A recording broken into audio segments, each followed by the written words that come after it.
Hello hello hello mike check. Sir చిన్న ప్రార్థన చేసుకుందామండి. దయగలిగిన మా కన్న తండ్రి, మీ పాదాల చెంతకు మమ్మల్ని నడిపించినందుకు కృతజ్ఞతాస్తులు చెల్లిస్తున్నాం తండ్రి. మీ మాటలు ధ్యానించుటకు సిద్ధపడుతున్న మాకు మీ ఆత్మ సహాయం మెండుగా దయచేయండి. మీ ఆలోచనలు మాకు అనుగ్రహించండి. సమయోచితమైన జ్ఞానముతో మీ మాటలు మీ పిల్లలకు వివరించుటకు తగిన శక్తిని, సామర్థ్యమును, మీ ఆత్మ వివేకమునకు అనుగ్రహించమని కోరుకుంటూ వింటున్న మీ పిల్లలకు కూడా తండ్రి గ్రహించగలిగే చక్కటి హృదయాలు అనుగ్రహించి మీరే మహిమ పొందమని కోరుకుంటూ క్రీస్తు అరుణతమైన నామములో ప్రార్థించి అడిగి వేడుకొనుచున్నాము తండ్రి, ఆమేన్. ప్రభునందు ప్రియులరా, దేవుని యొక్క వాక్యంలో నుంచి కొన్ని సంగతులు తెలుసుకోవడానికి సిద్ధపడదాం. క్రైస్తవ సమాజంలో అనేక బోధలు మనకు వినబడుతూ ఉంటాయి.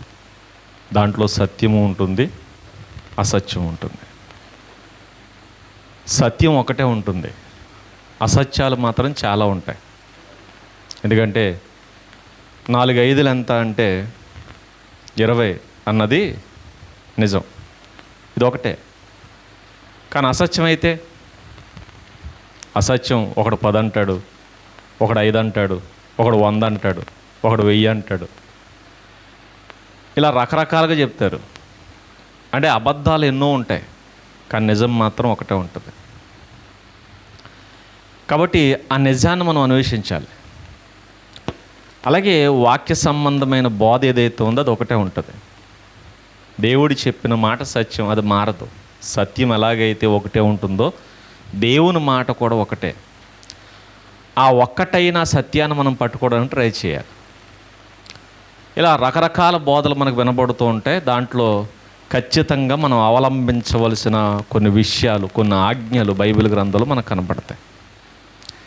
చిన్న చిన్న మిస్టేక్స్ అవుతే మనం పెద్దగా పట్టించుకోవాల్సిన అవసరం లేదు. కానీ మన విశ్వాస సంబంధమైన పునాదులు ఏవైతే ఉన్నాయో ఆ పునాదులను సైతం కదిలించేసే బోధలు అయితే ఖచ్చితంగా మనం నిజాన్ని తెలుసుకోవడానికి ప్రయత్నించాలి, ఖండించాలి. కాబట్టి ఈరోజు కూడా సమాజంలో వినబడుతున్నటువంటి ఒక బోధ అదేంటంటే, విగ్రహాలకు అర్పించిన వాటిని తినొచ్చా, తినకూడదా?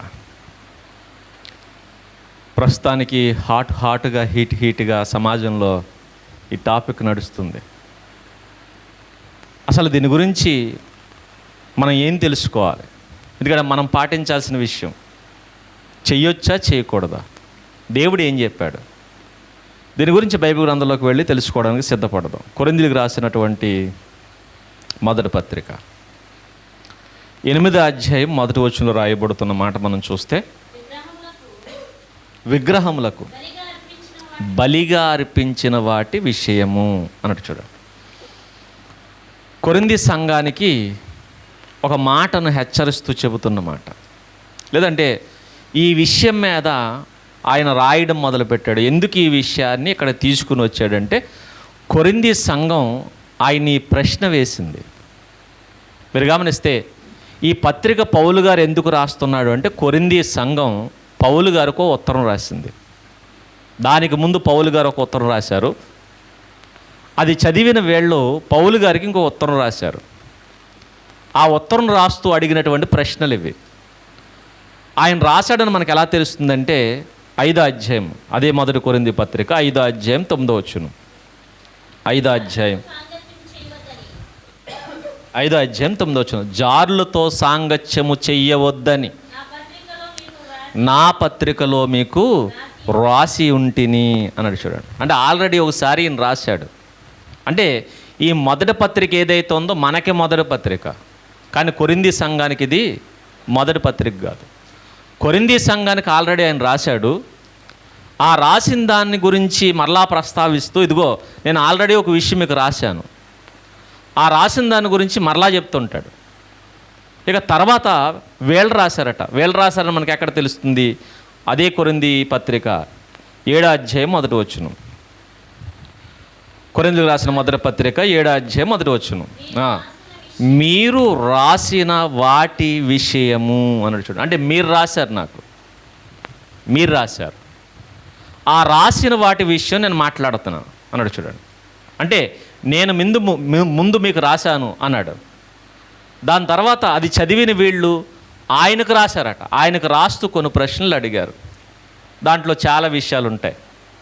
కలహాల గురించి, జారత్వం గురించి, ఇంకా చెప్పాలంటే ఒంటరితనం, భార్య చనిపోతే భర్త ఎలా ఉండాలి, మరో పెళ్లి చేసుకోవచ్చా, అది చేసుకోకూడదా, ఈ ఒంటరితనాన్ని ఎలా మనం లీడ్ చేయాలి, ఇలా మనకి కనబడుతుంటుంది. కాబట్టి ఇలాంటి ఎన్నో ప్రశ్నలు ఉన్నాయి.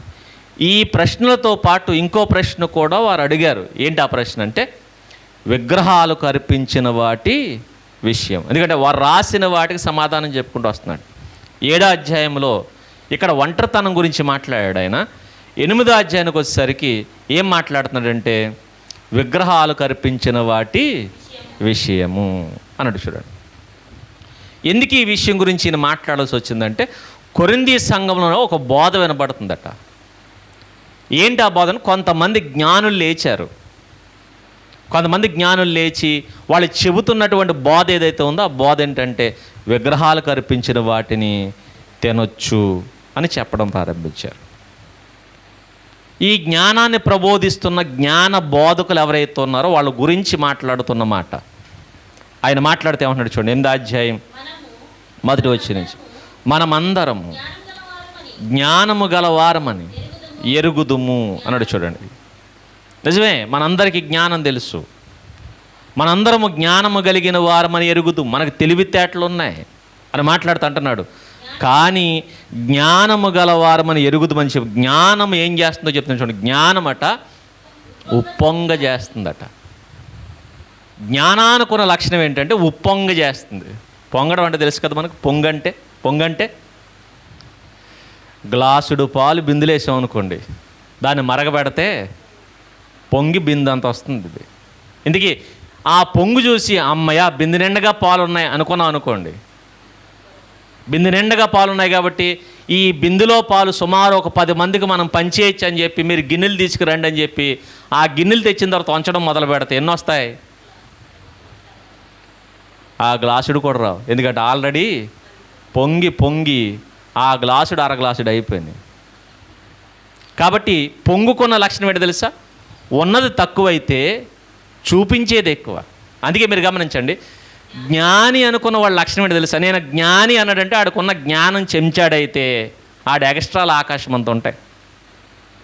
వాడికి ఉన్న జ్ఞానం ఎంతంటే చెంచాడే, కానీ వాడు చూపించే బిల్డప్ ఎంతంటే ఆకాశం అంత ఎత్తుగురుతాడు వాడు.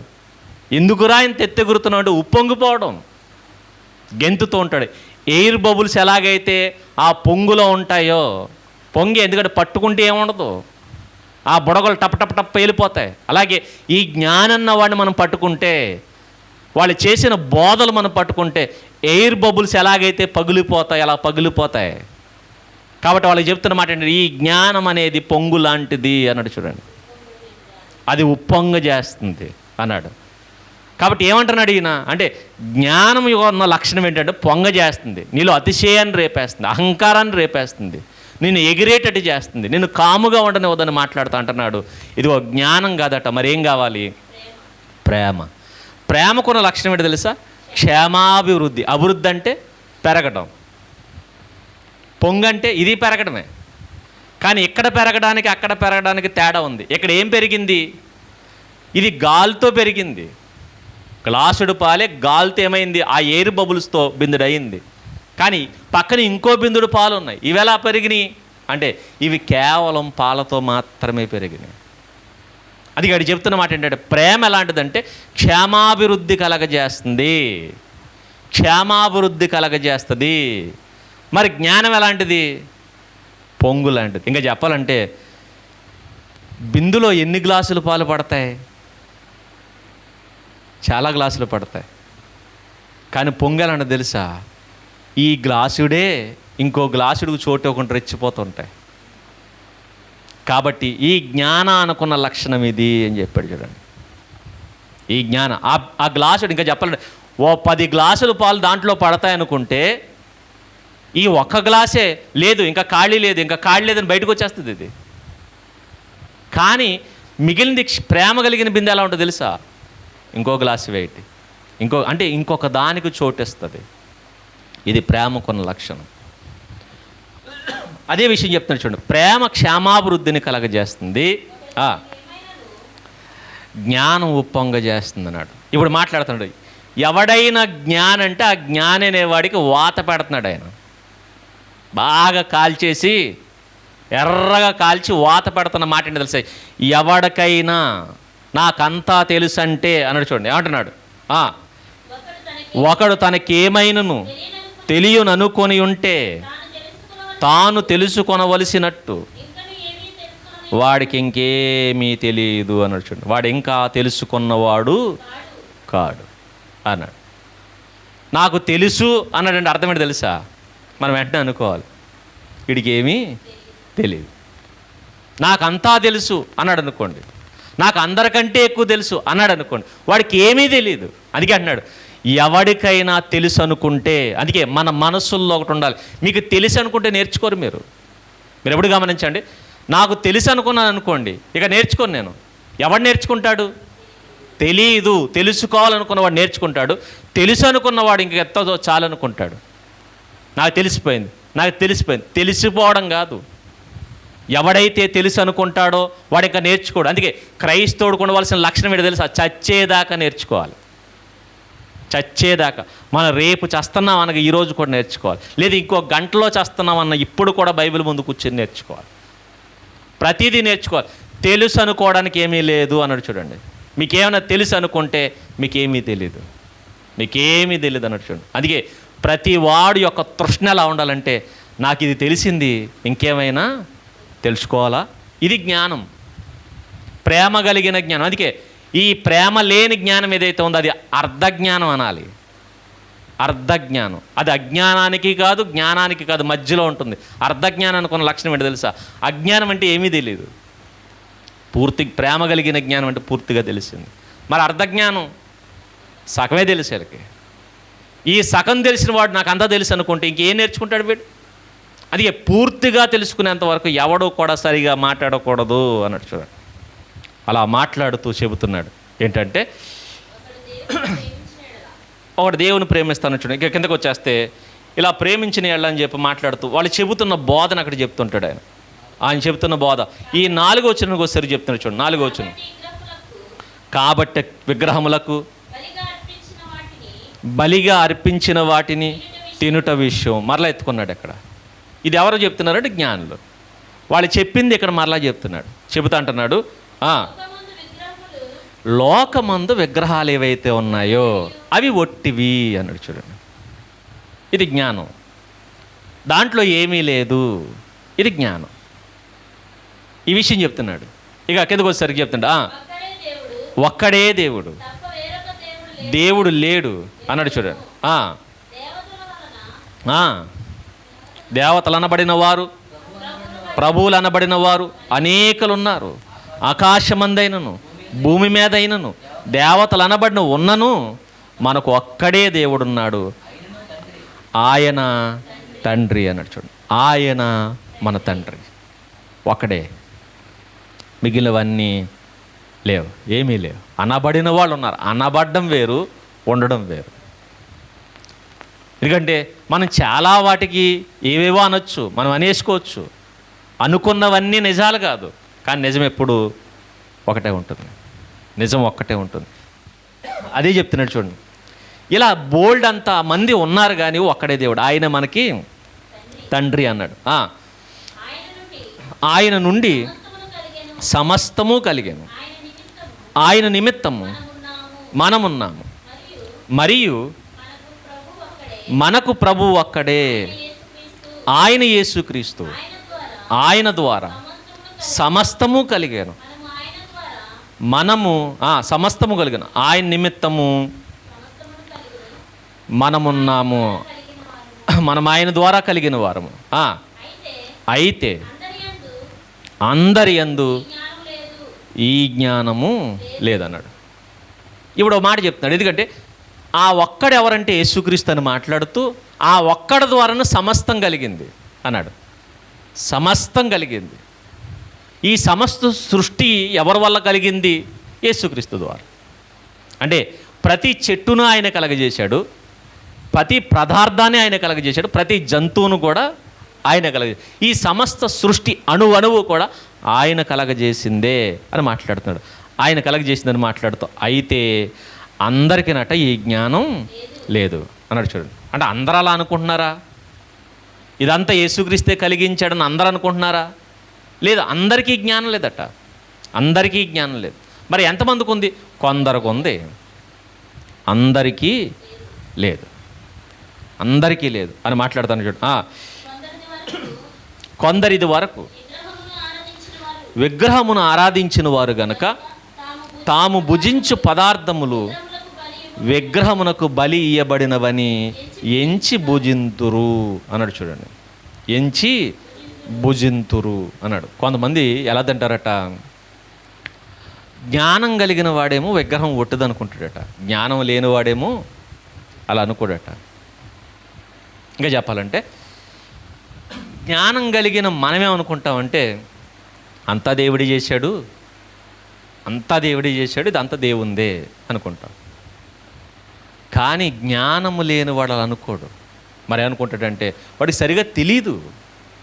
మీరు గమనించండి, క్రైస్తవ సమాజంలో కావచ్చు, క్రైస్తవేతరులో కావచ్చు, అందరికీ జ్ఞానం ఉంటుందా? పోనీ క్రీస్తుని నమ్మని వాళ్ళకి ఎవరికి జ్ఞానం తెలీదు, క్రీస్తుని నమ్మని వారికి తెలియదు, ఈ జ్ఞానం లేదు. పోనీ క్రీస్తుని నమ్మిన వాళ్ళు అందరికీ తెలుసా అంటే అందరికీ తెలీదు, అందరికీ జ్ఞానం లేదు. ఎందుకంటే ఈ మాట ఎందుకు చెప్తున్నాడు మీరు గమనించండి, క్రైస్తవుల్లో రెండు రకాలు ఉంటారు, ఒకరు బలహీనులు, ఇంకొకడు బలవంతుడు. ఈ జ్ఞానం కలిగిన వాడు బలవంతుడు, జ్ఞానము లేనివాడు బలహీనుడు. ఈ బలవంతుడు ఎవరి కోసం బతకాలి? బలహీనుడు కోసం బతకాలి. ఇంకా మీరు చెప్పాలంటే యేసుక్రీస్తు ఎవరి కోసం చనిపోయాడు? బలహీనుల కోసం, భక్తిహీనుల కోసం చనిపోయాడట. క్రీస్తు భక్తిహీనుల కోసం ఎలాగైతే చచ్చిపోయాడో, నువ్వు కనీసం బలహీనుల నిమిత్తం నువ్వు ఎంచి ప్రేమ చూపించలేవా? ఇక్కడ చెబుతున్న మాట ఏంటంటే, బలవంతుడుకున్న లక్షణం ఏంటంటే బలహీనుడిని కాపాడడానికి మనసు పెట్టాలి. ఎందుకంటే మనము మన సహోదరుల నిమిత్తము ప్రాణము పెట్టబద్దులమై ఉన్నాము. ఈ తెలివైన వాడు ఎప్పుడు కూడా చేయాల్సింది ఏంటంటే తెలివి తక్కువ వాడిని చూస్తూ ఉండాలి. ఎందుకంటే బలహీనుడు బలవంతుని చూసి నడవడానికి ట్రై చేస్తాడు, బలవంతుడు భగవంతుని చూసి నడుతానికి ప్రయత్నిస్తాడు, బలహీనుడు బలవంతుని చూసి నడవడానికి ప్రయత్నిస్తాడు. మరలా బలహీనుడేమో బలవంతుని చూస్తాడు. క్రైస్తవ సమాజంలో కొత్తగా చేరినవాడు, అప్పుడే మారు మనసు పొంది అప్పుడే బాప్తిసం తీసుకుని సంఘానికి వచ్చిన కొత్తగా వచ్చిన వాడు ఎవడైతే ఉంటాడో ఆ కొత్తగా వచ్చిన వాడు బలహీనుడు. ఈ బలహీనుడు ప్రభువుని చూడడం రాదు, మరి ఎవరిని చూస్తాడు? వారికంటే ముందు సంఘంలో ఉన్నటువంటి బలవంతుల్ని చూస్తాడు. ఆ బలవంతుల్ని చూసి ఈ బలవంతులు ఎలా నడుస్తున్నాడో చూసి ఆ బలవంతులను అనుసరించడానికి ట్రై చేస్తాడు. మరి బలవంతుడు ఎవరిని చూస్తాడు? భగవంతుని చూస్తాడు, పైన యేసుక్రీస్తుని చూస్తాడు. ఆయన చూసి బలవంతుడు నడుస్తాడు, బలవంతుని చూసి బలహీనుడు నడుస్తాడు. అందుకే పౌలు గారు అంటాడు, నేను క్రీస్తును పోలి నడుచుకుంటున్నాను, మీరేం చేయండి? నన్ను పోలి నడుచుకోండి. అంటే నేను ఆయన్ని ఫాలో అవుతాను, మీరు నన్ను ఫాలో. ఎందుకంటే క్రీస్తును చూడగలిగేంత జ్ఞాన దృష్టి నాకుంది, కానీ క్రీస్తును చూడగలిగేంత జ్ఞాన దృష్టి మీకు లేదు. ఎందుకంటే క్రీస్తు అదృశ్యుడు, పైనున్నాడు, పరలోకముందున్న క్రీస్తుని నేను నిదానించి చూడగలను. కానీ మీరు అంత నిదానించి మీరు చూడలేరు. కాబట్టి మీరు ఎవరిని చూడండి? కిందున్న నన్ను చూడండి, కిందున్న నన్ను చూసి మీరు నడవండి, నేను ఆయన చూసి నడుస్తున్నాను అన్నాడు. కాబట్టి బలహీనుల గురించి ఎప్పుడూ బలవంతుడు ఆలోచించాలి. ఈ బలహీనుడు గురించి ఇక్కడ చెప్తున్నారు చూడండి, అందరికీ జ్ఞానం లేదు. మనమేమనుకుంటామంటే బలవంతులు ఇదంతా దేవుడు చేసింది అనుకుంటాం. బలహీనుడు అలా అనుకోడట. ఫర్ ఎగ్జాంపుల్, ఆ విగ్రహార్పితం ఏదైతే ఉందో ఆ విగ్రహార్పితం మనకు పెట్టారు అనుకోండి, ఏదో పెట్టారు, ఏ లడ్డూ పెట్టారో లేదంటే ఏ అరటిపండు పెట్టారు, మనం అనుకుంటాం అంటే ఈ అరటిపండు దేవుడు సృజించింది అని ప్రార్థన చేసుకుని కృతజ్ఞతాస్తుతులు చెల్లించి తినేస్తాం. బలహీనుడు అలా తిండవు. మరి అలా తింటాడు తెలుసా? మీరు ఎప్పుడు గమనించండి, దేవుళ్ళు అనుకుని వాళ్ళు పెడుతున్న ప్రసాదాలు ఏవైతే ఉన్నాయో, విగ్రహార్పితాలు ఏవైతే ఉన్నాయో అవన్నీ ఎలా ఉంటుందంటే దేవుడు వాటిని తింటాడు అనుకుంటారు వాళ్ళు. అందుకని ముందు ఎక్కడ పెడతారు? ఆ విగ్రహం ముందు పెడతారు. ఆ పెట్టేటప్పుడు వాళ్ళ ఫీలింగ్ ఏంటి తెలుసా? ఇంకా చెప్పాలంటే మీరు ఏ దేవుని ముందు ప్రసాదం పెడుతున్నారో, మీరు అంజలి మీరు గమనించండి, ఆ హిందూ సహోదరులు వాళ్ళు ఏ దేవుని ముందు ప్రసాదం పెడుతున్నారో ఆ ప్రసాదం ఆ దేవునికి ఇష్టం. ఈ స్వీట్ అంటే ఆయనకి ఇష్టం అంటారు, లేకపోతే ఈ ఫ్రూట్ అంటే ఆయనకి ఇష్టం అంటారు. అవునా కదా? ఒక్కొక్క దేవుడికి ఒక్కొక్క ఐటమ్ ఉంటుంది చూడండి, ఒక్కొక్క ఐటమ్. ఏమండి ఇది ఎందుకు పెడుతున్నారంటే వాళ్ళు ఏం చెప్తారు తెలుసా? ఇది మా దేవునికి ఇష్టం అండి. అంటే ఇప్పుడు ఈ పదార్థం తీసుకెళ్ళి అక్కడ పెట్టుతున్నప్పుడు వీళ్ళ ఫీలింగ్ ఏంటంటే ఆయనకి ఇష్టమైంది అక్కడ పెట్టాం కాబట్టి ఫస్ట్ ఆయన ఏం చేస్తాడు? తింటాడు. తిన్న తర్వాత మిగిలింది మనకు విడిచిపెడతాడు. ఇది వాళ్ళ ఫీలింగ్. తిని విడిచిపెట్టాడు, దాన్ని ఏమంటారు?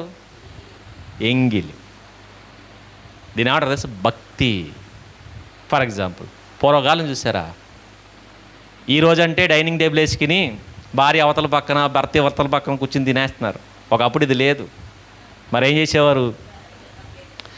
భర్త గారు కూర్చునేవారు, ఆయన తింటుంటే భార్య గారు ఏం చేసేవారు? వడ్డించేవారు.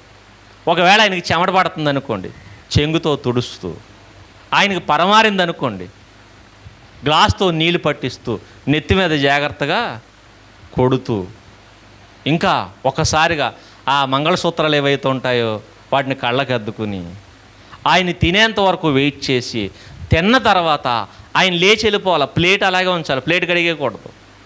ఈరోజు అయితే నీ ప్లేట్ నువ్వు కడిగేసుకో, నా ప్లేట్ నేను కడిగేసుకుంటానంటున్నారు. లేదంటే నా ప్లేట్ కూడా నువ్వే కడిగే అంటున్నారు. ఇది పరిస్థితి. ఒకప్పుడు ఇది లేదు. మరి ఎలా ఉంది ఏంటంటే ఆయన తినేసిన ప్లేట్ ఏదైతే ఉందో ఆ ప్లేట్ అక్కడే ఉండాలి. ఇంకా చెప్పాలంటే ఆయనకి ఎక్కువైపోయింది అనుకోండి, ఆ ఎక్కువైపోయింది వదిలేస్తాడు ఆయన. వదిలేసి అలా వెళ్ళిపోతే అప్పుడు ఇవిడు కూర్చుని ఆ వదిలేసిన భర్త ఎంగిలైతే ఏదైతే ఉందో ఆ ఎంగిలి ముద్ద ఒకటి తీసుకుని కళ్ళకి అలా అద్దుకుని అప్పుడు తినేవారు. దీన్ని ఏమంటారు? పతిభక్తి. అంటే నా భర్తే నా దైవం అని ఆ భక్తి. అందుకే ఆ భర్త ఎంగిలి తింటున్నాను అన్న ఫీలింగ్. ఇప్పుడు కూడా ఫీలింగ్ ఏంటో తెలుసా? దేవుని ఎంగిలి తింటున్నాం మేము. దేవుడు తినేసి వదిలేశాడు, ఆ వదిలేసింది మేము ఏం చేస్తున్నాం? తింటున్నాం. దేవుని ఎంగిలి చేసిందంటే అర్థం ఏంటో తెలుసా? మీరు ఎప్పుడు గమనించండి, ఎంగిలి అంటే వాళ్ళ యొక్క శక్తి దాంట్లోకి చేరుతుంది అని అర్థం. ఫర్ ఎగ్జాంపుల్, మనం తింటున్నప్పుడు చూసారా, మనం తినేది ఏదైనా ఓ పిల్లి కానీ ఒక కుక్క కానీ దాంట్లో మూతి పెట్టేసింది అనుకోండి, దాన్ని తింటామా? ఎందుకు తిన్నాం? ఎంగిలి అంటే ఆ పిల్లి నోట్లో నుంచి పడే సొంగ ఏదైతే ఉందో, లేదా కుక్క నోట్లోంచి పడే సొంగ ఏదైతే ఉందో అది దాంట్లో కలిసి మనకి ప్రమాదం గురి చేస్తుంది కాబట్టి మనం తిన్నాం. ఎందుకంటే అపాయం వస్తుంది, రోగాలు వస్తాయి, మంచిది కాదు. అంటే పిల్లిది కుక్క తింటే రోగం. ఎందుకంటే వాటిలో క్రిములు ఉంటాయి, అవి శుభ్రంగా ఉండవు కాబట్టి వాటిలోంచి క్రిములు వచ్చి మనం తింటే మనకు అనారోగ్యం వస్తుందన్న భయంతో మనం తిన్నాం. రైట్. దేవుడు తింటే ఏమొస్తుంది? దేవుని యొక్క శక్తి దాంట్లో కలిసిపోద్దని ఆ ఫీలింగ్ ఏంటి తెలుసా? దేవుని యొక్క ఎప్పుడైతే దేవుడు ఇలా తీసుకుని తింటాడో ఆ తినగానే దేవుని యొక్క శక్తి దేంట్లోకి వచ్చేస్తుంది? ఇప్పుడు ఆ ప్రసాదంలోనికి, ఆ విగ్రహార్పితంలోనికి వచ్చేస్తుంది. ఈ ఎంగిలి చేయబడిన దీంట్లోకి ఏమొచ్చేసిందంటే దేవుని శక్తి. ఇప్పుడు ఈ దేవుడి యొక్క ఎంగిలి కలిసిన ఈ ప్రసాదం ఏదైతే ఉందో అది అంతా తినక్కర్లేదు, జస్ట్ కొంచెం 2 వేళ్లతో ఇలా తీసుకుని నోట్లో పెట్టుకున్న ఆ శక్తి ఇప్పుడు మొత్తం శరీరం అంతా ఏమైపోద్ది? ఆ శక్తి నాకు కూడా వచ్చేస్తుంది. ఇది వాళ్ళ ఫీలింగ్. ఒకటి ఏంటంటే ఆయన శక్తి దీంట్లోకి వచ్చింది, ఇప్పుడు దీంట్లోంచి ఎక్కడికి రావాలి? మన శరీరంలోకి రావాలి. ఈ శరీరంలో రావడం కోసం ఏం చేస్తారంటే ఆయనకి ఇష్టమైంది ఆయన ముందు పెట్టి ఆయన తిన్న తర్వాత ఆయన ఎంగులు వదిలేస్తే అది మనకు వస్తుంది. కాబట్టి ఇప్పుడు నేను ఏం చేస్తున్నానంటే ఇది నేను తింటున్నానని చెప్పి దాన్ని కళ్ళకు అద్దుకుని తింటారు. అందుకే ఎక్కువ తింటారు వాళ్ళు. ఏంటంటే కొంచెం తిన్నా ఆ శక్తి నాకు వచ్చేస్తుంది. ఈ శక్తి వస్తే ఏమవుతుంది అంటే వాళ్ళ ఫీలింగ్ ఏంటంటే ఇది ఎప్పుడైతే నేను తింటున్నానో నాలో బలహీనత ఉందనుకోండి, బలహీనత పోయి బలం వస్తుంది. ఎందుకు వస్తుంది? ఆయన శక్తి నాలో ప్రవేశించదు. లేదు, వాళ్ళకి దెయ్యం పట్టిందన్న ఫీలింగ్ ఉందనుకోండి, ఇది తినగానే నాకు ఏమవుతుంది? నా దెయ్యం నాలోంచి వదిలిపోతుంది. ఎందుకంటే దేవుని ఎంగిల్ నేను లోపల పంపించగానే ఇది బయటికి వెళ్ళిపోతుంది. లేదు, నాకు ఏదో కలిసి వస్తుంది, నాకున్నటువంటి శాపం పోతుంది, నాకున్నటువంటి పాపం పోతుంది. ఇలాంటి ఆలోచనలతో వాళ్ళు తింటారు. వాళ్ళకి మనకి ఎంత ఆడడం చూసారా? అంటే ఒక అట్టుపండు మనకి ఇచ్చారనుకోండి, మనం ఏం చేస్తాం? ఇది దేవుడు సృజించింది అని తింటాం. వాళ్ళు ఎలా తింటారు? ఇది దేవుడు ఎంగిలి చేసి నాకు ఇచ్చింది. మన ఫీలింగ్ ఏంటంటే దేవుడు ఎంగిలి చేయడం కాదు, దేవుడే క్రియేట్ చేసి నాకు ఇచ్చాడు. దేవుడు సగం తినివ్వలేదు, నన్నే తినమని ఆయన నాకు ఇచ్చాడు. నా కోసం చేసిందని మనం అనుకుంటాం.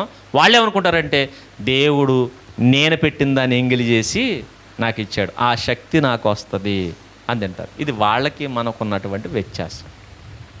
ఫర్ ఎగ్జాంపుల్, మన సంఘంలో ఉన్నారు, నేను బలవంతుడిని, నాకు తెలుసు విగ్రహం ఒట్టిదనియు దాంట్లో ఏమీ లేదని తెలిసి నేను నిరభ్యంతరంగా నాకు ఏది ఇచ్చినా తినేస్తున్నాను, లేదా నేను ఎక్కడ పడితే అక్కడికి వెళ్ళి తినేస్తున్నాను. మీరు బలహీనులు, మీరు చూసి ఏమనుకుంటారు? ఫర్ ఎగ్జాంపుల్, తినొచ్చు అని చెప్పి వెళ్ళి తింటారు, మీకు తెలియదు, మీరు ఎలా తింటారు? దాని కళ్ళకద్దుకుని దాన్ని ప్రసాదంగానే తింటారు. నేను దేవుడు నాకు ఇచ్చిన సృష్టి అని నేను తింటాను, మీరు అది ఈ దేవుడు ఎంగిలి చేసి నాకు ఇచ్చింది అని తింటారు. ఇలా తింటున్నప్పుడు బలహీనుడికి బలవంతుడికి ఎలా ఉంటుందో తెలుసా? నేను తిన్నాను, తిని నేను దారంట వెళుతున్నాను, దారంట వెళుతున్నప్పుడు ఏదో గొప్ప తగిలి పడిపోయాను, నాకు దెబ్బ తగిలింది. నా ఫీలింగ్ ఏంటి? అరే చూసుకోలేదే అని లేచి వెళ్ళిపోతాను. బలహీనుడు తిన్నాడు, వెళ్ళి తిని ఇలా నడుస్తుండగా అలా గొప్ప తగిలి పడిపోయాడు. వాడు ఏమంటాడు తెలుసా? ఇప్పుడే ప్రసాదం తిన్నాను, అప్పుడే దేవుడు నన్ను శిక్షించాడు. ఎలా శిక్షించాడు? నన్ను నమ్మని నీవు నా ప్రసాదం ఎందుకు తిన్నావరా అని ఆ దేవుడు నన్ను గెంటేశాడు అనుకుంటాడు. ఇదో ప్రమాదం. అంటే అమ్మో దేవునికి కోపం వచ్చి, ఏ దేవునికి? యేసుక్రీస్తుకి అనుకోడు. ఎందుకంటే ఈయన ప్రసాదం ఈయన నమ్మకుండా తిన్నాను, నేను ఈయన నమ్మకుండా తిన్నాను కాబట్టి ఈ నమ్మని నేను, ఒరే నా ఎంగిల్ నువ్వు ఎందుకు తిన్నావరా అని ఇప్పుడు ఏం చేస్తున్నాడు? ఊరుకుంటాడా? మీ భర్త ఎంగిల్ మీరు తింటే బాగుంటుంది, ఎవరో పక్కింటి ఆవిడ వచ్చి తింటే ఏమంటారు? ప్లేట్ పగిలిపోయేటట్టు కొడతారు. నా భర్త నీకు సంబంధం ఏంటి? ఇప్పుడు ఏమనుకుంటారు? ఇదిగో ఎప్పుడైతే నేను తీసుకున్నానో ఒకవేళ ప్రమాదం జరిగిందనుకోండి, ఆ దేవుడు ఆయన నమ్మకుండా తిన్నందుకు నన్ను శిక్షించాడు అనుకుంటాడు. లేదు, ఏదో లాభం జరిగింది. దారంటే వెళ్తుండగా, అది తిన్న తర్వాత దారంటే వెళ్తుండగా, నేను తిన్నాను కదా, నేను తిని దారంటే వెళ్తుండగా నాకు 2000 రూపాయలు కట్టవుడు దొరికింది. అప్పుడు ఏమనుకుంటాం? నేను నిజంగా యథార్థవంతుని అయితే అది ఎవరిదో కనుక్కిని ఇచ్చేస్తాను, లేదనుకోండి జాగ్రత్తగా జోబులు ఎట్టేసుకుంటాను. లేదు, బలహీనుడు తిని వెళుతున్నాడు, దారంట వెళుతుండగా అతను కూడా 2000 రూపాయల నోట్ల కట్ట దొరికింది అనుకోండి, అప్పుడేమనుకుంటాడు? ఆ దేవుడు ప్రసాదం కొంచెం తిన్నానో లేదో నాకు డబ్బులు దొరికేసాయి. అమ్మో, నేను ఈ దేవుడు ఏమీ చేయడానికి క్రీస్తు దగ్గరికి వెళ్ళాను, కానీ ఈ దేవుడు కూడా దేవుడే. కాస్త ప్రసాదం తింటేనే ఇంత జరిగితే, ఏదో పైగా ఆ ప్రసాదం నేనెట్టింది కాదు, ఎవరో తెచ్చి నాకెట్టింది. అలాంటిది నేనే దేవుని ముందు ఏదన్నా పెట్టి అది నేనే తీసుకుని మొత్తం తింటే, లేదా నేనే 10 మందికి పంచితే ఇంకెంత లాభం జరుగుతుందో అని మెల్లగా విగ్రహాలకు దగ్గర అవుతారు. ఇది బలహీనుడికి ఉన్నటువంటి లక్షణం. ఇప్పుడు మీరు గమనించండి, ఫస్ట్ దాంట్లోనూ ప్రమాదం ఉంది, ఎందుకంటే ఆ దేవుడు నన్ను శిక్షించాడు అనుకుంటారు. రెండో దాంట్లోనూ ప్రమాదం ఉంది, ఏంటది? ఆ దేవుడు నన్ను లాభం చేకూర్చాడు. ఎందుకు? ఈ 2 విషయాల మీద అతని దేవుడు అతన్ని శిక్షించగలడు, రెండోది అతను పెట్టగలడని నమ్మకం కలుగుతుందా కలగట్లేదా? కలుగుతుంది. ఇలా కలగడానికి కారణం ఎవరయ్యారు? నేను. నాకు బుద్ధి ఉంది, బుద్ధున్న నేను తినేసి ఏది జరిగినా దేవుని చిత్తమని నేను వెళ్ళిపోతున్నాను. కానీ అతడేమనుకుంటాడు? అలా అనుకుంటా, అంత జ్ఞానం అతనికి లేదు కాబట్టి ఏది జరిగినా అదిగో దీనివల్లే జరిగింది అనుకుంటారు. అదే కదా, ప్రతి ఒక్కళ్ళు చూడండి, బలహీనుడు అనుకోండి, జరిగిన దానికి దేనివల్ల జరిగిందని ఆలోచించడం లేదనుకో. బలహీనుడు కొన్ని లక్షణం పెడతారు, ఎవరి ముఖం చూశాను, పొద్దున్నే లేచి ఎవరు ఎదురొచ్చారు, ఈ బలహీనుల లక్షణం. బలవంతుడు అలా చూడ్డు, నేను చూసుకోలేదు, లేకపోతే నేనే పొరపాటు పడ్డాను, నేనే తప్పు చేసిన అని ఇతను అనుకుంటాడు. బలహీనుడు ఏమనుకుంటాడంటే ఎవరినో చూశాను, ఎవరి వల్ల ఈ ఆపద వచ్చింది అనుకుంటాడు. ఇది బలహీనుడుకున్న లక్షణం. ఇదే విషయం పౌలు గారు అన్నాడు, అందరికీ జ్ఞానము లేదు. మీరేమో దేవుడు సృష్టి అని మీరు తింటున్నారు, కానీ బలహీనుడు ఎలా తింటున్నాడు? ఇది దేవుడు ఎంగిలి చేసి ఇచ్చింది అని తింటున్నారట అని మాట్లాడుతూ కిందకు వచ్చేసరికి అంటున్నాడు, ఇందువలన వారి మనస్సాక్షి బలహీనమైనదే అపవిత్రమగుచున్నది. అంటే ఇప్పుడు ఎవరు నమ్ముతున్నాడు ఈయన?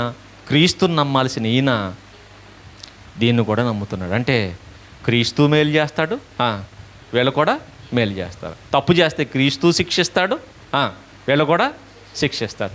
ఇలా బలహీన మనస్సాక్షి, అలా మనస్సాక్షి వల్ల అపవిత్రమైపోతున్నారు. వాళ్ళ మనస్సాక్షి అపవిత్రమైపోతుంది. మనస్సాక్షి బలపడవలసిన వీళ్ళు బలహీనులైపోతున్నారు అన్నాడు. చూడండి, ఇది చెప్తున్నాడు ఇక్కడ, ఇది చెప్తున్నాడు. ఇలా చెబుతూ కిందకోసారి భోజనం బట్టి దేవుని ఎదుట మనము మెప్పు పొందము అని చూడండి. దేవుడు ఆ భోజనం బట్టట దేవుడు మనల్ని మెచ్చుకోడట.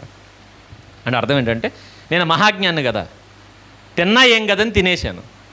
నేను తినేశానని, అరే భలే తినేసేవరా, నీకు భలే తెలివితేటలు ఉన్నాయరా, అక్కడ కూడా అది నేను సృజించింది అని తిన్నావరని నేను మెచ్చుకోడట. అలాగే తినకపోయినా మనల్ని ప్రశ్నించడట, ఒరే అక్కడ పెట్టింది నువ్వు ఎందుకు తినలేదురా, అంత జ్ఞానం నీకు రాలేదా అని నేను అడగడట. తిన్నా నీకు మెప్పు రాదు, తినకపోయినా నీది తప్పు కాదు. తిననందున మనకి, తినినందున మనకి ఎక్కువేమీ లేదండి. తినకపోతే తప్పు లేదు, తింటే నీకు వచ్చే ఎక్కువ లేదు, ఏం లేదు. పరలోకంలో నువ్వు తిన్నావని చెప్పి నీకు కిరీటం ఏం పెట్టడు. అంటే దాన్ని తినడం వల్ల నీకేమైనా లాభం ఉందా? లేదు. నువ్వు అది చేయడం వల్ల నీకేమైనా ప్రయోజనం ఉందా? లేదు. ప్రయోజనం లేని పనిది, ప్రయోజనం లేని పని. ఇక్కడ పట్టుకున్నారా, తినినందున ఎక్కువ లేదు, తిననందున తక్కువ లేదు. మనోళ్ళు ఎక్కడితో ఆగిపోయారు. మీరు ఎప్పుడు గమనించండి, ఒక చోట ఆగిపోతే బైబిల్ అర్థం కాదు. రెండోది తెలుసా, ఇక్కడ వెంటనే ఇక్కడ ఆపేసి నెక్స్ట్ వెంటనే ఎక్కడికి వెళ్ళిపోతారు తెలుసా? తిమోతికి రాసిన పత్రికలో వెళ్ళిపోయి, తిమోతికి రాసిన పత్రిక మొదటి పత్రిక 4వ అధ్యాయం 3వ వచనం, ఆ అబద్ధికులు వాత వేయబడిన మనస్సాక్షి గలవారే వివాహము నిషేధించుచు సత్య విషయమై అనుభవ జ్ఞానము కలిగిన విశ్వాసులు కృతజ్ఞతాస్తుతులు చెల్లించి పుచ్చుకొని నిమిత్తము దేవుడు సృజించిన ఆహార వస్తువులను కొన్నిటిని తినుట మానాలి అని చెప్తున్నారట. ఎవరు వీళ్ళు? అబద్ధికులు, వాత వేయబడిన మనస్సాక్షి, కడవరి కాలంలో వచ్చిన అబద్ధికులు. కొంతమంది అబద్ధికులు చెప్తున్నారట, దేవుడు సృజించిన వాటిని కొన్నిటిని తినొద్దు అని. ఇప్పుడు దీన్ని తీసుకొచ్చి ఎక్కడ కలిపారు తెలుసా? విగ్రహాల ముందు పెట్టింది ఎవరు సృజించింది? అది దేవుడు సృష్టించింది. దేవుడు సృష్టించిన ఆ పదార్థాలు మీరు తినొద్దు అని చెప్పి ఇదిగో వీళ్ళు చెప్తున్నారు అంటున్నాడు. చూడు, ఈ రెండింటిని కలిపేశారు. ఇదిగో విగ్రహాలు కల్పించిన వాటిని తినొద్దు అంటున్నారు కదా, అర్పించిన వాటిని తినొద్దు అన్నారు, తినొద్దని చెప్తున్నారు. ఈ తినొద్దని చెప్పిన వాళ్ళు ఎవరు తెలుసా? ఎవరు? అబద్ధికులు, వాత వేయబడిన మనస్సాక్షి కలిగిన వాడు. మీరు గమనించండి, ఇక్కడ దేవుడు సృష్టించిన వస్తువుల, విగ్రహాల ముందు పెట్టిన వస్తువుల? దేవుడు సృష్టించిన వస్తువులను విగ్రహాలు కల్పించిన ఒకటేనా? అది వేరు, ఇది వేరు. ఇంకా చెప్పాలంటే అన్నీ దేవుడు సృష్టించినవే. మరి ఇక్కడ ఎందుకు తింటలేదు, ఎందుకు తినకూడదు? దేవుడు సృష్టించలేదని కాదు, దేవుడు సృష్టించలేదని కాదు. మరి ఎందుకు తినకూడదంటే ఓ విషయం నేను అడుగుతాను. ఏదేను తోటలో అన్ని చెట్లు వేసాడట. చెట్లన్నీ వేసింది ఎవరు? దేవుడు. తోటలోని చెట్లన్నీ వేసింది దేవుడే. మంచి చెడ్ల తెలివిని చురక్షాన్ని వేసింది ఎవరు? దెయ్యం వేసిందా? మరి తింటే తప్పేంటి? ఇప్పుడు మంచి చెడ్ల తెలివిని చురక్షం వేసిన దేవుడే కదా. ఇప్పుడు అది తీసుకుని తినేసాను నేను. ఆదాము అదేగా చేశాడు. తినేసిన ఆదాము గారు ఏమయ్యా ఎందుకు తిన్నావంటే, ఇది ఏమైనా దెయ్యం వేసిందా? నువ్వేసిందే కదా. నేను తినేటప్పుడు నువ్వే వేశావు, నువ్వేసిందే కాబట్టి నిన్నే స్తుతించి తిన్నాను నేను. ఎంత చక్కటి ఫ్రూట్ ఇది, ఎంత చక్కటి చెట్టిది అని నిన్నే స్తుతిస్తూ తిన్నాను అంటే ఆయన ఒప్పుకుంటాడా? పోనీ దేవుడు వచ్చి మోపిన నేరం ఏంటి? నేను వెయ్యని చెట్టు వృక్ష ఫలములు నువ్వు ఎందుకు తింటివి అన్నాడా? మరి ఏమన్నాడు? నేను తినవద్దని నీకు ఆజ్ఞాపించిన వృక్ష, నేనొద్దన్నాను, నేను వద్దన్నది మానేయాలి. అది ఆయన చేసిందే. నేను వద్దన్నది మానేయాలన్న తెలివితేటలు మనకు ఉండాలి. అంతేగాని అక్కడ తెలివితేటలు చూపించి నువ్వు ఎందుకు వద్దంటున్నావు, వద్దన్న నువ్వు ఇది ఎందుకు వేసావు, ఇది కాదు. ఆయనే వేశాడు. వేసిన ఆయన చెప్పిన మాట ఏంటి తెలుసా? ఆయన తినొద్దు అన్నాడు. తినొద్దు అంటే ఏం చేయాలి? నోరు మూసుకుని మానే. అమాలేకుల దగ్గరికి వెళ్ళి చంపేయమన్నాడు సౌలుని. అక్కడ ఏది ముట్టుకోవద్దు అన్నాడు. సగం తెచ్చి అంటాడు, ఇది నీ కోసమే తెచ్చాను అన్నాడు. అప్పుడు ఏమన్నాడు? అవునా అవునా నా కోసమేనా, నాకు తెలియదు, ఇది అనవసరంగా నీ మీద కోపపడ్డాను, మంచి పని చేసావు అన్నాడా? నేను వద్దన్నది ఎందుకు తెచ్చావు? పైగా మంచియే తెచ్చాడట. అక్కడ మంచి ఉన్నాయన్న సంగతి ఆయనకి తెలీదా? పోనీ అవి ఎవరు చేశారు? ఆయన కాదా? అమాలేకులు సృష్టించింది ఆయనే. అమాలేకులు ఆవులు, ఎద్దులు, గొర్రెలు అన్నీ ఆయన ఇచ్చినవే. మరి ఎందుకు ఆయన చంపేమన్నాడు? ఆయన చెప్పింది చెప్పినట్టు చెయ్యాలి, అంతే. ఇశ్రాయేలుకి చెప్పాడు కొన్ని, ఏమని? ఇగో కొన్ని అపవిత్ర, లేవికాండం 11వ అధ్యాయం మొదటి వచనం నుంచి ఆ అధ్యాయం అంతా ఏవి తినాలో ఏవి తినకూడదు చెప్తాడు. 5కి తర్వాత చదువుకోండి. మ్యాక్సిమం ఆ 11వ అధ్యాయంలో అన్ని లిస్టు చెప్తాడు. ఇదిగో పక్షులు ఇవి తినండి, ఇవి తినకండి. చేపలు ఇవి తినండి, ఇవి తినకండి. జంతువులు ఇవి తినండి, ఇవి తినకండి. ఇలా ప్రతిదీ చెప్పాడు కదా. అక్కడికి వెళ్ళి మితిమీరిన తెలివితేటలు వాడి ఈ చేపలు ఎందుకు తినకూడదు అంటే నువ్వు చేయలేదా అని అడుగుతారా? పోనీ తినొద్దన్నవి ఆయన చేశాడే చేయలేదా? ఆయన చేసినవే. మరి ఆయన చేసినవి నువ్వే చేసావు కదా, నేను తినేస్తానంటే? ఆయన వద్దన్నాడు, మానే. నువ్వు ఎందుకు మానేయాలంటే దేవుడు చేసింది, దేవుడు చేయలేంది కాదు, అన్నీ దేవుడు చేసినవే. ఇంకా చెప్పాలంటే ఓ మాట చెప్తా.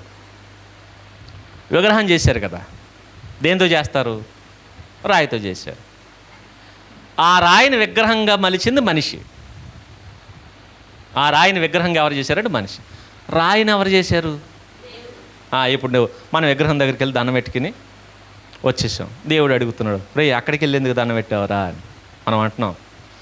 నేనేం విగ్రహంలో ఉన్న బొమ్మను చూడలా, ఆ రాయి చేసింది ఎవరు? నువ్వే అన్నావు అనుకునేమంటాడు. రాయికి నెత్తిమే కొడతాడు. నేను చేసాను నాకు తెలీదా? చెక్కతో ఒక విగ్రహాన్ని చెక్కారు.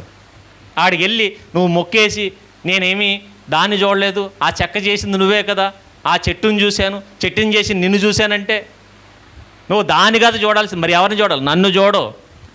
నేను చెయ్యంటే చెయ్యి, నేను వద్దంటే మానే.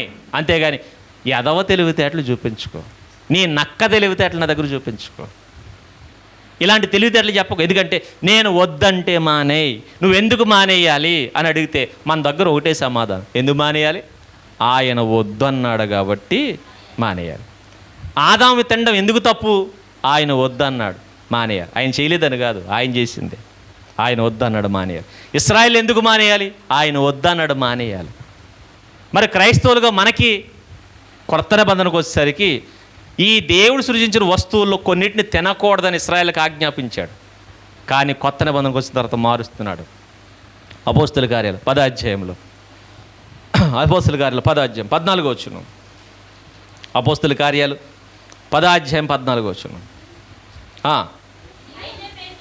అయితే పేతురు, వద్దు ప్రభువా, నిషిద్ధమైనది అపవిత్రమైనది ఏదైనాను నేనెన్నడూ తినలేదని చెప్పగా. చూడండి, ఏ రోజు ముట్టుకోలేదట. ఇంకా చెప్పాలంటే ఆయన ఎన్నో చేపలు పట్టుకుంటాడు.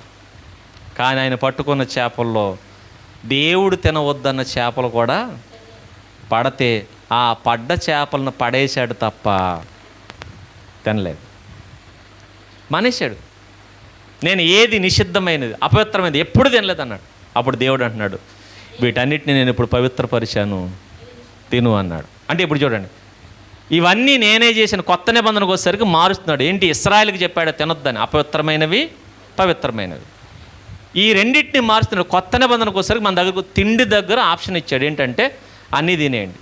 ఎందుకంటే ఒకవేళ దేవుని ధర్మశాస్త్ర ప్రకారం ఇప్పుడు ఉంటే, అదే నిబంధన ఉంటే చైనా వాళ్ళు పరలోకం వెళ్ళరు. చైనా వాళ్ళే కాదు, మనం వెళ్ళం. ఎందుకంటే దేవుడు తినవద్దని చెప్పిన బోల్డ్ ఉన్నాయి. దేవుడు ఏమన్నాడంటే తిండి విషయంలో తీసేస్తున్నాను, నేను తిండి విషయంలో తీసేస్తున్నాను. మరి ఏ విషయంలో? ఈ తిండి విషయంలో తీసి అన్నీ తినేయచ్చు అని చెప్పట్లేదు ఆయన. సరే, ఇక్కడ మార్చేసాడు కదా, ఇవి సృజించినవి, పొలుసు లేనివి, పొలుసు ఉన్నవి, డెక్కలు కలిగినవి, డెక్కలు లేనివి, ఇవన్నీ కూడా తీసేసాడు. మీ ఇష్టం ఏదైనా తినండి, వదిలేశాడు. కానీ మనందరికి ఒక ఆజ్ఞ ఇచ్చాడు, మనం ఒకటి తినకూడదు. ఏంటి ఆజ్ఞ? అదే అపోస్తుల కార్యాలు 15వ అధ్యాయం 28వ వచనం. 15వ అధ్యాయం 28వ వచనం. విగ్రహములకు అర్పించిన వాటిని, రక్తమును, గొంతు పిసికి చంపిన వాటిని, జారత్వమును విసర్జింపవలెనని అన్నాడు. చూడండి, విసర్జించాలట వేటిని. ఇది మనకు చెప్తున్నాడు. ఏం చెప్తున్నాడు? విగ్రహములకు అర్పించిన వాటిని, రక్తమును, గొంతు పిసికి చంపిన దానిని, జారత్వమును విసర్జింపవలెను. విసర్జింపవలనంటే అర్థం ఏంటి? ఇది కొత్త నిబంధనలో మనందరికి ఇస్తున్న ఆజ్ఞ. ఆజ్ఞ అంటే తెలుసా? వీటిని విసర్జింపాలి. వీటిని, ఒకటి విగ్రహాలకు అర్పించిన వాటిని, రెండోది ఏంటి? రక్తాన్ని నువ్వు తీసుకోకూడదు. కొంతమంది ఉంటారు చూడండి, పాము రక్తాన్ని వడగట్టు కింద తాగేస్తున్నారు. ఇప్పటికీ మీరు గమనించట్లేదు, ఇది వరకలేదు కానీ ఇప్పుడు మేక రక్తాన్ని కూడా అమ్మేస్తున్నారు. మేక రక్తాన్ని కూడా అమ్ముతున్నారు ఇప్పుడు. పట్టుకెళ్ళండి, తినండి. కానీ దేవుడు చెప్పాడు, రక్తమును నువ్వు తినకూడదు. రెండవది, గొంతు పిసికి చంపిన దాన్ని నువ్వు తినకూడదు. అంటే ఎప్పటికీ తినే వాటిలో కొన్ని రిస్ట్రిక్షన్స్ ఉన్నాయి. ఏంటవి? ఒకటి విగ్రహాలకు అర్పించింది, రెండవది రక్తం, మూడవది గొంతు పిసికి చంపిన దాన్ని. ఇవి ముట్టుకోకూడదు. ఇది చెప్పాడా? ఇది చెప్పాడు. ఇది ఎందుకు చెప్పాడు తెలుసా? ఇంకా చెప్పాలంటే పౌలు గారే వచ్చి ఈయన ముందు పెట్టాడు, అన్యజనులు ఏం చేయాలో చెప్పండి. ఎందుకంటే సున్నత విషయంలో గొడవ జరుగుతుంటే అన్యులు కూడా సున్నత పొందాలి, క్రీస్తుని నమ్ముకున్న వాళ్ళు సున్నత పొందాలి, ధర్మశాస్త్రాన్ని ఆచరించాలని కొంతమంది లేచి మాట్లాడుతుంటే దాన్ని పెద్దల దగ్గర చర్చ పెడదామని చెప్పి పెద్దల ముందుకు తీసుకుని వచ్చి చర్చా వేదిక పెట్టాడు పౌలు గారు. ఇదిగో అన్యజనులను బలవంత పెడుతున్నారు, మనలా ఉండాలని, సున్నతి చేయించుకోవాలనుకున్నారు, లేదంటే ధర్మశాస్త్రం ఆచరించమంటున్నారు, ఇవన్నీ చేయమని వాళ్ళని బలవంత పెడుతున్నారు. ఈ అన్యుల చేత ఇలాంటి పనులు చేయించడం కరెక్టేనా అని పెద్దల ముందు పెడితే అపోస్తులందరూ కలిసి తీసుకున్న నిర్ణయం ఏంటంటే తెలుసా? ఇది వాళ్ళ మీద మోపొద్దు, కాకపోతే వీళ్ళందరూ ఒకటి చేయమని చెప్పు, అవన్నీ తీసేయండి. ఏంటి? ఈ పొలుసు కలిగినవి అవి తినాలి, ఇవి తినాలి తీసేయండి, కానీ కొన్ని తినొద్దని చెప్పండి. ఏంటవి? ఒకటి విగ్రహాలకు అర్పించిన వాటిని, రెండు రక్తం, మూడు ఇది ఉత్తరం రాసి పంపించారు. ఆ ఉత్తరం తీసుకొచ్చింది ఎవరో తెలుసా? పౌలు గారే. లేదంటే ఆ ఉత్తరం అన్ని చోట్లకు వెళ్ళింది, ప్రతి చోటకి వెళ్ళింది. ఏంటి ప్రతి చోటకి వెళ్ళింది? ఇదిగో ఈ విషయంలో మనం అన్యజనులను ఇబ్బంది పెట్టకూడదు, కానీ అన్యజనులకి చెప్పాలి ఏంటంటే విగ్రహాలకు దూరంగా ఉండమని, వాడికి అర్పించిన వాటిని తినొద్దని, రక్తాన్ని తీసుకోవద్దని, దాని తర్వాత గొంతు పిసికి చంపిన దాన్ని తినొద్దు. ఇది ప్రతి చోటకి వెళ్ళింది. ఇదే విషయం కొరింథీ సంఘానికి కూడా వచ్చిందా రాలేదా? వచ్చింది. వచ్చిన తర్వాత కూడా బోధిస్తున్నారంటే వీళ్ళని ఏమనాలి? పైగా ఈ జాతిని ఏమనాలి చెప్పండి? మళ్ళీ పైగా ఒక ఆజ్ఞ, పైగా అక్కడ ఏమన్నాడు తెలుసా? ఏమన్నాడు చూడండి, ఇది ఎవరి వల్ల కలుగుతుందట? పరిశుద్ధాత్మకును మాకును తోచున్నది అన్నాడు చూడండి. అదే 15వ అధ్యాయము. ఈ అవశ్యమైన వాటికంటే ఎక్కువైన ఏ భారము మీ మీద మోపకూడదని పరిశుద్ధాత్మకును మాకును తోచింది. ఈ ఆజ్ఞ ఎవరిస్తున్నారు? పరిశుద్ధాత్మ దేవుడు ఇస్తున్నాడు. ఇంకా చెప్పాలంటే మనందరి గురించి బాగా తెలిసిన ఆయన ఎవరంటే పరిశుద్ధాత్మ దేవుడు. మనతో ఉండి మనలో, అంటే మిగిలిన వాళ్ళకి తెలియదని కాదు, తెలుసు. ఇంకా చెప్పాలంటే మనుషులందరికంటే పరిశుద్ధాత్మ దేవునికి బాగా తెలుసు, తండ్రి అయిన దేవునికి తెలుసు, కుమారుడైన క్రీస్తుకు తెలుసు. వీళ్ళ ముగ్గురికి, త్రిత్వమై ఉన్న ఈ ముగ్గురికి మన గురించి బాగా తెలుసు. ఇక చెప్పాలంటే దీంట్లో తండ్రి ఆమోదించిన అది కుమారుడు పరిశుద్ధాత్ముడు ఆమోదిస్తాడు. కుమారుడైన క్రీస్తు ప్రతిపాదన చేసిన ఆ ప్రతిపాదన తండ్రి ఆమోదిస్తాడు, పరిశుద్ధాత్మ దేవుడు ఆమోదిస్తాడు. పరిశుద్ధాత్మ దేవుడు ఆమోదించిన దీన్ని తండ్రి అయిన దేవుడు, కుమారుడైన క్రీస్తు అంగీకరిస్తారా, అంగీకరించరా? ఇంకా చెప్పాలంటే వాళ్ళ ఏకాభిప్రాయం లేకుండా ఇది ఆజ్ఞ వస్తుంది బయటికి, అంటే ఈ ఆజ్ఞగా బయటికి రప్పించింది ఎవరు? దేవుడు, తండ్రి, కుమార, పరిశుద్ధాత్మ. దీని ఆజ్ఞగా చేసి మన దగ్గరికి పంపించారు. ఏమని పంపించారు? మీరు ఇవి తినొద్దు అంటే. దేవుడు తినొద్దు అంటే తెలివైన వాళ్ళు మొదలయ్యారట. మీరు ఎప్పుడు గమనించి, తెలివైనోడు, జ్ఞానవంతుడు కొన్న లక్షణం ఏంటో తెలుసా? వీడు ఉన్నది చెప్పడు, ఉన్నదాన్ని చెడగొట్టి చెప్తాడు, ఉన్నదాన్ని మార్చేసి చెప్తాడు. అందుకే ఇక్కడ చెబుతున్న మాట ఏంటి? ఈ జ్ఞానులు బోధిస్తున్న బోధ అంటే తెలుసా? ఇదంతా దేవుడు చేసింది కదా. అతి తెలివితేటలు అంటారు వీటి. మీరు గమనించండి. ఒరే కళ్ళెందుకు తాగుతున్నావరని తాగుబోతుని అడిగామనుకో, ఏమంటాడు తెలిసేవాడు? ఆ తాడి చెట్టు వేసింది ఎవరు? దేవుడు కాడా అంటాడు. దేవుడు వేసిందే నేను తాగుతున్నాను, నన్ను తాగమని వేసాడు. దీన్ని ఏమంటారు చెప్పండి? ఈ మితిమీరిన తెలివితేటలు ఇవి, మితిమీరిన తెలివితేటలు. అంటే వీళ్ళకి నచ్చింది చేసేస్తే ఏమంటారు తెలుసా? అక్కడ దేవుని చూస్తామంట. ఒరే దేవుని సందుకు రారా అంటే అంటాడు. దేవుడు గుళ్ళోనే ఉన్నాడా? చర్చిలోనే ఉన్నాడా?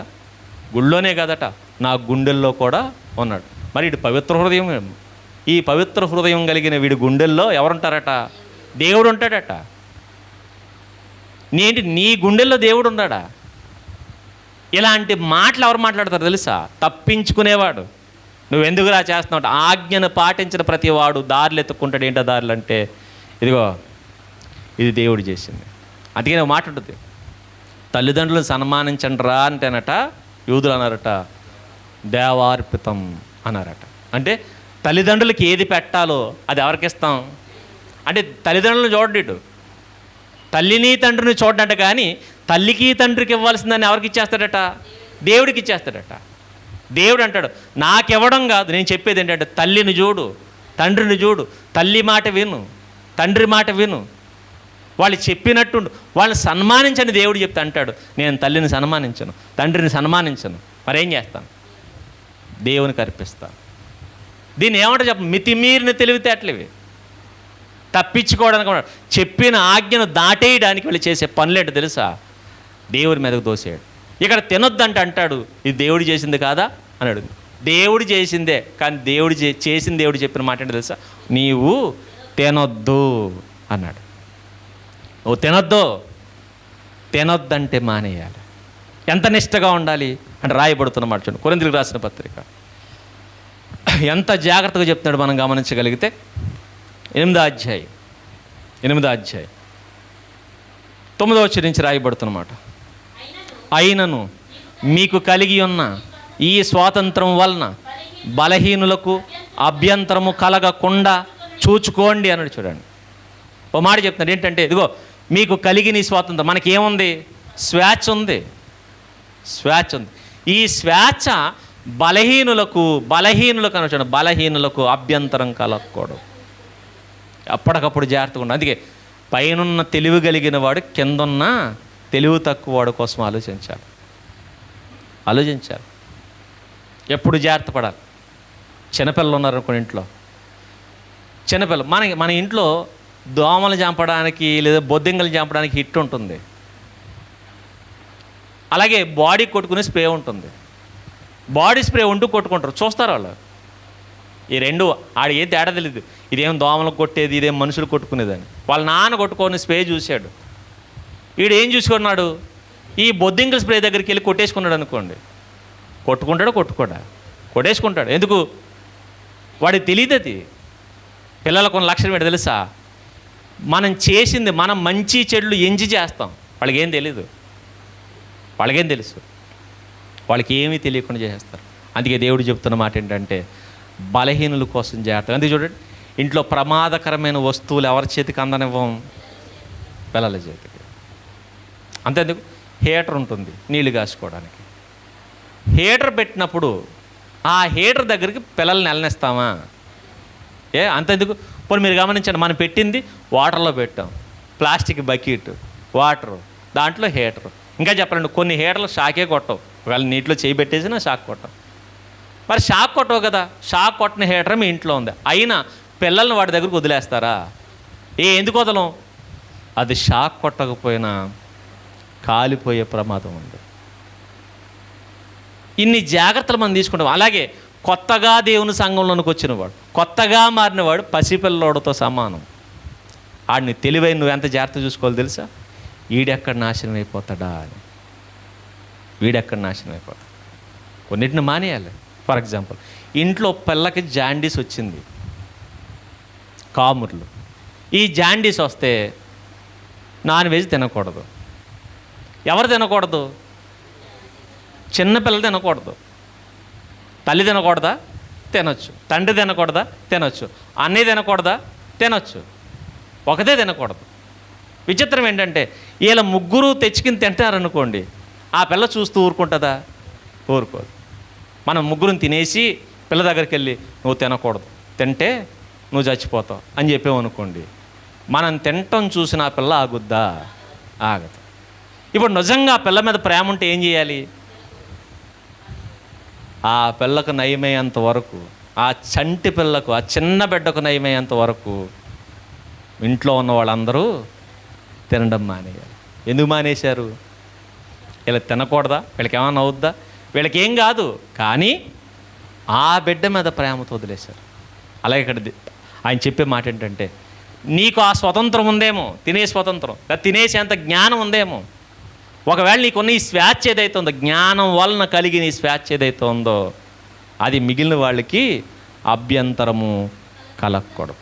కాబట్టి నువ్వు తినొద్దు అన్నాడు. చూడండి, నువ్వు తినొద్దు, మానేసే అని చెప్పన్నాడు.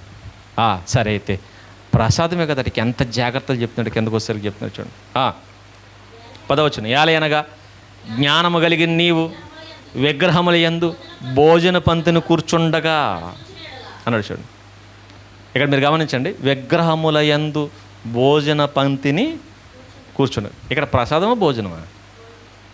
భోజనం అంటే ఫర్ ఎగ్జాంపుల్, నాకు అన్యుడైన ఫ్రెండ్ ఉన్నాడు, పెళ్లి చేసుకుంటున్నాడు. ఎక్కడ చేసుకుంటాడు? ఏదో గుళ్ళో చేసుకుంటున్నాడు. భోజనాలు ఎక్కడ పెడతాడు? గుళ్ళోనే పెడతాడు. అక్కడ పెట్టేదేంటి? ప్రసాదమా భోజనాలా? భోజనాలు. ఆ భోజనాలు నేను తినొచ్చా తినకూడదా? తినకూడదు. మీరు గమనించాలా? అంటే అక్కడ పెట్టేది పెళ్లి భోజనమే, కానీ ఆ పెళ్లి భోజనం కూడా నువ్వు తినకూడదు. ఎందుకంటే పెళ్లి భోజనాలు పెడుతున్నాడు, నేను వెళ్ళిపోయి కూర్చున్నాను, తింటున్నాను. అక్కడ భోజనాలు ఏమేస్తారు? స్వీట్ వేసారు. దరిద్రానికి ఏ స్వీట్ వేసారంటే ఆ గుళ్ళో ఏ స్వీట్ అయితే పంచి పెడతారో అదే స్వీట్ భోజనాల మీద వేసాడు. నేను తిన్నాను. ఈలోగా పక్కన ఇంకొక ఆయన చూశాడు, బలహీనుడు. ఏం తినడం చూశాడు? నేను పెళ్లి భోజనంలో వేసిన స్వీట్ తినడం చూశాడు. వెంటనే అనుకుంటున్నాడు, ఏమన్నా తెలుసా? అయితే డేవిడ్ అనియే తిన్నాడంటే తినొచ్చు అన్నమాట అని డైరెక్ట్గా వెళ్ళిపోతాడు. ఎక్కడికి? చూడండి, అదే కిందకి చెప్తున్నాడు, విగ్రహముల యందు భోజన పంక్తిని కూర్చుండగా ఒకడు చూచిన ఎడల బలహీనమైన మనస్సాక్షి గల అతడు విగ్రహములకు బలిగా ఇవ్వబడిన పదార్థములు తినుటకు ధైర్యం తెచ్చుకోండి. చూడండి, మనం పెళ్లి భోజనం చేస్తానట, ఈయన డైరెక్ట్గా ఎక్కడికి వెళ్ళి ఏం చేస్తాడు? ఆయన వెళ్ళి ప్రసాదం కొనుక్కు తినేస్తాడట. ధైర్యం వచ్చేద్దట. యారా ఎందుకు తింటున్నావు అని అడిగామనుకో, అప్పుడు అంటాడట ఏమని? డేవిడ్ అని ఏదన్నాడు తెలుసా నీకు? అంటే ఇప్పుడు నా వల్ల ఎవరు నాశనం అయిపోయారు చెప్పండి? పైగా నేనేం ప్రసాదం తినలా, విగ్రహానికి అర్పించింది తినలా, మరేం తింటున్నాను? భోజన బంతులో పెళ్లి భోజనం చేస్తున్నాను నేను. భోజన బంతులో నేను భోజనం చేస్తుంటే ఈ నెల్లి అర్పించిన దాన్ని తినేసాడట, ధైర్యం తెచ్చుకున్నాడట. మరి ఎప్పుడు గమనించండి, మన పరిసర ప్రాంతాల్లో అన్న సంతర్పణలు జరుగుతుంటాయి. ఇళ్ళ దగ్గర జరిగితే వెళ్ళండి, అన్యులు పిలిస్తే, వాడు పెళ్ళైనా ఫంక్షన్ అయినా ఏదైనా, లేదంటే ఏమంటారు దాన్ని, దినకార్యాలైనా, దేనికైనా ఇంటి దగ్గర పెడితే బ్రహ్మాండంగా వెళ్ళి తినేసి రండి. కానీ ఎక్కడికి వెళ్ళకూడదు? గుళ్ళో జరిగితే నువ్వు వెళ్ళొద్దు. లేదు వెళ్ళినా ఏం చేయొద్దు, అసలు వెళ్ళకపోవడమే మంచిది. లేదు నువ్వు తెగించి వెళ్ళావంటే వెళ్తే ఓ పని చేయి, నేను భోజనం చెయ్యను అని సైలెంట్గా వచ్చేసి. లేదా అంత హడావిడిలో నిన్ను ఎవడో పట్టించుకోడు. అంటే అంత హడావిడిలో మనం భోజనం చేసే వాళ్ళు చూస్తారా? అడుగుతారు ఓ మాట ఏమని, ఏమన్నా భోంచేశారా అని, అయిపోయిందండి అని వచ్చేస్తే ప్రాబ్లం లేదు. వాళ్ళు తినేసామని వాళ్ళు అనుకుంటారు, తినకుండా వచ్చేసామన్న తృప్తి మనకుంటుంది. వెళ్ళాము, వచ్చేసాం. ఎందుకు ఇది చెయ్యాలి అంటే, చెయ్యాలి ఎందుకో తెలుసా? బలహీనుల కోసం మనం చేసి తీరాల్సిన పనులు ఇవన్నీ. అదే చెప్తున్నాడు, మనం ఇవి చెయ్యాలి బలహీనుల కోసం. ఇదే విషయం చెప్తాంటున్నాడు, ఇవి చెయ్యొద్దు అన్నాడు. కిందకు వచ్చేసరికి చాలా విషయాలు మాట్లాడుకుంటూ వస్తారు. ఇక ధైర్యం తెచ్చుకుంటాడట. అందువలన ఏం జరుగుతుంది? 11 వచనం, అందువలన ఎవని కొరకు క్రీస్తు చనిపోయెను, ఆ బలహీనుడైన ఆ నీ సహోదరుడు నీ జ్ఞానం బట్టి నశించును అన్నాడు. ఇదిగో ఆజ్ఞ మీరేస్తున్నాడు, తినొద్దన్న ఆజ్ఞ మీరేసాడు కాబట్టి ఏమైపోతాడు? నశిస్తాడు. ఇప్పుడు అతన్ని చంపేసింది ఎవరు చెప్పండి? నా తిండిబోత్తనం చూశారు. ఈ తిండిబోత్తనం ఏదైతే ఉందో ఆ తిండిబోత్తనం అంట ఒక బలహీనుని చంపేసింది. బలహీనం. అందుకే మన ధైర్యం కానీ మనది ఏదైనా ఇంకొకటికి అపాయం కలిగించకూడదు. ఫర్ ఎగ్జాంపుల్, నాకు దెయ్యాలంటే భయం లేదు, నేను శ్మశానంలో అయినా పడుకోగలను. నేను వెళ్ళిపోయి శ్మశానంలో పడుకున్నాను, నేను పడుకోవడమే కదా, ఒక ఆయనకి దెయ్యాలంటే భయం ఉంది, గజగజ వణుకుపోతాడు దెయ్యం పేరు చెప్తే. ఇప్పుడు ఆయనతో నీకు దెయ్యాలు లేవని నిరూపిస్తాను, శ్మశానంలో దెయ్యం ఉండదని చెప్పి తీసుకుపోయాను నేను బలవంతంగా. తీసుకెళ్ళి శ్మశానంలో పడుకోబెట్టాను. ఈలో కుక్క అరిసింది, వీడు ఏమైపోతాడు? చచ్చిపోతాడు. ఆయన చంపేసింది ఎవరు చెప్పండి? ఇప్పుడు చచ్చిపోయిన తర్వాత నేను లేదు దెయ్యాలు లేవో నిరూపించడానికే తీసుకెళ్ళానంటే, నువ్వు తీసుకెళ్ళావు కరెక్టే, వాడు దెయ్యాలంటే భయం. నీకు అది కుక్కరు పని నీకు తెలుసు, గర్దర్ పని నీకు తెలుసు, వాడికి తెలీదు. ఆ టైంకి ఏదో పిడుగు పడ్డది, ఆ పిడుగు శబ్దానికి ఏమవుతాడు? వీడు గుండాకి చేస్తాడు. వాడిని చంపేసింది ఎవరు? నువ్వే. నరహంతకుడు నువ్వు. అంటే నీ ధైర్యం ఏదైతే ఉందో ఆ ధైర్యం ఇంకొకడిని చంపేసింది. అలాగే ఎక్కడ కూడా నీ జ్ఞానం ఏదైతే ఉందో ఆ జ్ఞానం తెలియని వాడిని ఏం చేస్తుందట? నాశనం చేస్తుంది అన్నాడు. చూడండి, నశింపజేయును, నాశనం చేస్తుంది. అందుకే ఆయన అంటాడు, వద్దు, నీ జ్ఞానం వల్ల నశించిపోకూడదు. ఎందుకో తెలుసా? ఆ బలహీనుల కోసమే, ఆ భక్తిహీనుల కోసమే క్రీస్తు యుక్త కాలమందు చనిపోయాడు. ఇది ఆయన చెబుతున్నమాట. అందుకే ఆయన అంటాడు, తినొద్దు. కానీ వీళ్ళు పట్టుకునేది ఏంటి తెలుసా? ఇన్నిసార్లు తినొద్దంటే తిన్నా ఏమీ కాదు, తినకపోయినా ఏమీ కాదు, ఈ ఒక్క మాట పట్టుకుంటారు. తిన్నా ఏం కాదు, తినకపోయినా ఏం కాదు. కాదు, దేవుడు చెప్తున్నాడు తినొద్దు. మరలా అంటాడు, నువ్వు గుళ్ళోకి వెళ్ళి తినొద్దు అన్నాడు. లేదు, ఒక అవిశ్వాసి నిన్ను భోజనాన్ని పిలిచాడు విందుకి, అది బయట ఎక్కడో జరుగుతుంది, అయితే వెళ్ళు